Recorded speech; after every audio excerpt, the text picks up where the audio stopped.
Good afternoon and welcome to Hungry Librarian. I'm Mickey from the main branch of the Shawano County Library, and today I want to share with you a recipe from Pioneer Woman's Cookbook, Food from My Frontier. And in here, our family favorite is pesto.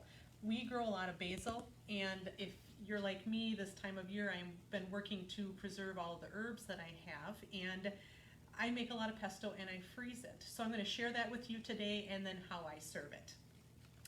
So pesto itself is pretty simple. It's basil, Parmesan cheese.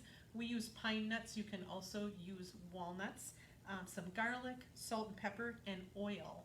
And it makes a really good sauce, can be used in a lot of different ways. So we'll start with that. We take about 3/4 cup of fresh basil. And we'll put that in our food processor. It calls for 2 cloves of garlic. If they're small, I use 3. We like a lot of garlic. 3 tablespoons of pine nuts. Again, remember I said you can also use the walnuts if you don't like the pine nuts. Some salt and pepper. And you grate 3/4 of a cup of Parmesan cheese. But in the food processor, we're going to put about a 1/2 cup to start. It's probably a generous 1/2 cup. So we'll get the cover on, and we're just going to process this until it's well blended.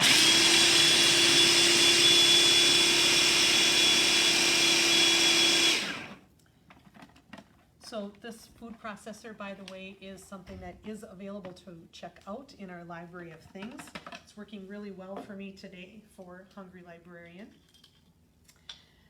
This calls for 1/3 of a cup of olive oil, and I just turn it on and I will add it as it blends.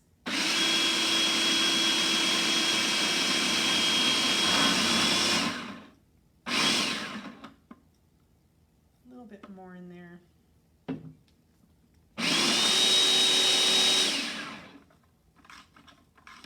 Look at how fresh and green that is, and it smells really, really good. It looks good. Yeah. So this is really all it is to make pesto. We like to freeze it because we love that fresh taste all winter long. So what we do in our house is once this is made, we would scrape it into like a little snack size baggie and put it in the freezer, and then we can pop that out and use it whenever we want. Some people will put it in ice cube trays, and then you freeze those cubes. You can toss those cubes in a bag and then grab them whenever you want. This can be used as a sandwich spread. It's really good on grilled cheese with fresh tomatoes. You can add it in your spaghetti sauce for just an extra boost of fresh pesto or basil flavor.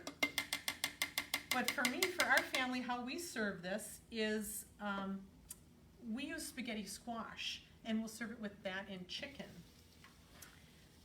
So once you're going to prepare it, you take a couple tablespoons of butter. And I've got my chicken heating on this side here, and we're going to melt that butter.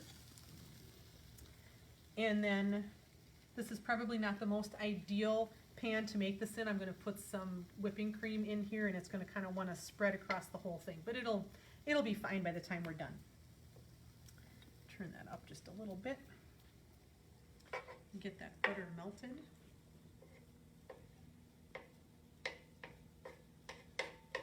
While that's melting, some of the programs that we have coming up, if you haven't seen already, is Michael Perry is going to be here next Friday night.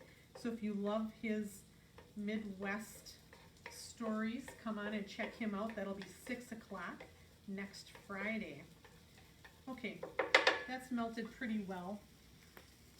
So I'm going to add just some heavy whipping cream, and this will make a creamy pesto.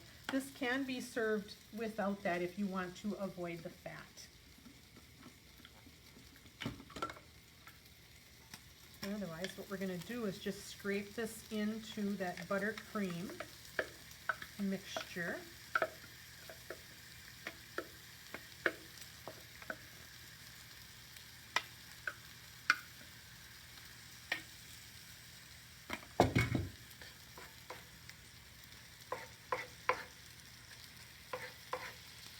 Makes just a really nice, creamy pesto. Okay, so then we do not eat pasta in our house.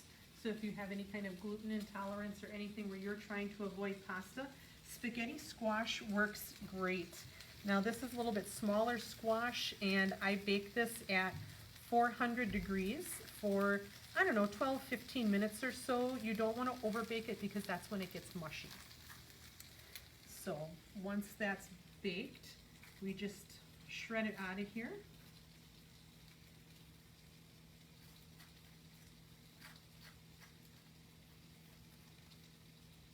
And then we'll grab this other one yet. And then we buy a lot of the boneless, skinless chicken thighs, and we will just pan fry those with some seasoning and serve that as our protein with our spaghetti squash.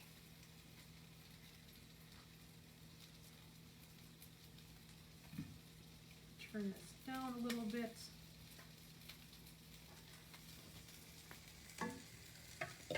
So now we can just toss our spaghetti squash in with the pesto.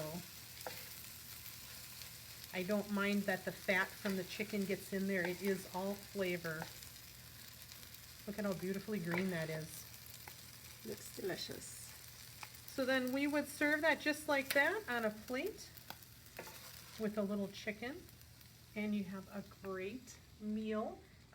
Growing basil from home or buy it from the farmer's market. It's still available, and there you go.